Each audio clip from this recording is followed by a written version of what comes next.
Hello, ഇന്ന് ഞാൻ ഉണ്ടാക്കാൻ പോണതേ മുതിര കുത്തി കാച്ചിയതാട്ടാ.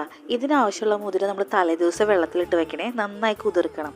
എന്നിട്ട് കഴുകിയിട്ട് ഒരു പ്രഷർ കുക്കറിൽ നമുക്ക് ആവശ്യത്തിന് വെള്ളം ഒഴിച്ചിട്ട് ഈ മുതിര നന്നായിട്ട് വേവിച്ചെടുക്കണം കേട്ടോ. ഇനി വേണ്ടത് വെളുത്തുള്ളിയും ഉള്ളിയാണ് കേട്ടോ. ഇത് രണ്ടും കൂടെ കല്ലിൽ നന്നായിട്ട് ചതച്ചെടുക്കണം. എന്നിട്ട് ചീനച്ചട്ടി ചൂടാക്കിയിട്ട് അതിൽ വെളിച്ചെണ്ണ ഒഴിച്ചിട്ട് ഈ ചതച്ച വെളുത്തുള്ളിയും ഉള്ളിയും കൂടി നന്നായിട്ട് മൂപ്പിക്കണം. പിന്നെ കറിവേപ്പില ഇടണേ, അത് മറക്കരുത്. ഇതെല്ലാം കൂടി നന്നായിട്ട് മൂപ്പിക്കുക.